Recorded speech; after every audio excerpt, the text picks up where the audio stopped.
Thailand Cambodia সীমান্তে নতুন করে সংঘর্ষে প্রাণ গেল অন্তত 11 জনের।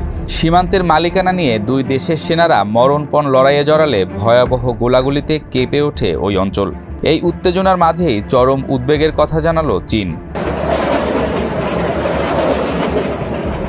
চীনা পররাষ্ট্র মন্ত্রণালয়ের মুখপাত্র গুও জিয়াকুন জানান, সীমান্ত পরিস্থিতি নিয়ে বেইজিং গভীরভাবে উদ্বিগ্ন। থাইল্যান্ড এবং কম্বোডিয়া দুটিই আমাদের বন্ধুপ্রতিম প্রতিবেশী এবং আসিয়ানের গুরুত্বপূর্ণ অংশীদার। দুই দেশের দীর্ঘমেয়াদী স্বার্থের দিক বিবেচনায় শান্তিপূর্ণ উপায়ে সমস্যা সমাধানই একমাত্র পথ। চীন বলছে, এশিয়ার দেশগুলোর স্বার্থ এবং অভিন্ন লক্ষ্য সামনে রেখে তারা নিরপেক্ষ অবস্থান নিয়ে উত্তেজনা প্রশমনে ইতোমধ্যে ভূমিকা রেখেছে এবং ভবিষ্যতেও রাখবে। আমরা শান্তিপূর্ণ আলোচনার পক্ষে, ইতোমধ্যেই আমরা গঠনমূলক ভূমিকা রেখেছি এবং আরও রাখব। সংঘর্ষের জন্য একে অপরকে দায়ী করছে থাইল্যান্ড ও কম্বোডিয়া। কম্বোডিয়ার প্রধানমন্ত্রী হুন মানেত থাইল্যান্ডকে আগ্রাসী শক্তি হিসেবে উল্লেখ করে জাতিসংঘ নিরাপত্তা পরিষদের হস্তক্ষেপ দাবি করেছেন। অন্যদিকে থাই প্রধানমন্ত্রী বলেছেন, কম্বোডিয়া সীমান্ত লঙ্ঘন করে ভারী অস্ত্রশস্ত্র ব্যবহার করছে এবং থাই ভূখণ্ডকে লক্ষ্যবস্তু বানাচ্ছে।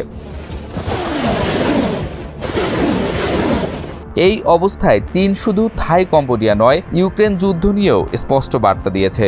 রাশিয়া ইউক্রেনের ইস্তানবুল শান্তি আলোচনার তৃতীয় পর্ব নিয়েও প্রতিক্রিয়া জানায় চীন। চীনা মুখপাত্র জানান, ইউক্রেন সংকট নিয়ে চীনের অবস্থান একেবারে পরিষ্কার। চীন সবসময় রাজনৈতিক সমাধানের পক্ষেই ছিল এবং থাকবে। আমরা শান্তিপূর্ণ উদ্যোগকে স্বাগত জানাই এবং চাই সব পক্ষ আলোচনার মাধ্যমে সংকট নিরসনে কাজ করুক। রাশিয়া ও ইউক্রেনের আলোচনায় এবার বেসামরিক বন্দীদের বিনিময়ে সম্মত হয়েছে দুই দেশ। মে মাসে হওয়া বন্দি বিনিময়ের তুলনায় এবার সংখ্যাটি দ্বিগুণ। 1200 জনের বেশি বন্দি বিনিময় করতে রাজি হয়েছে দুই পক্ষ। উভয় দেশই একে অপরের বিরুদ্ধে বেসামরিক নাগরিকদের অবৈধভাবে আটক রাখার অভিযোগ তুলেছে।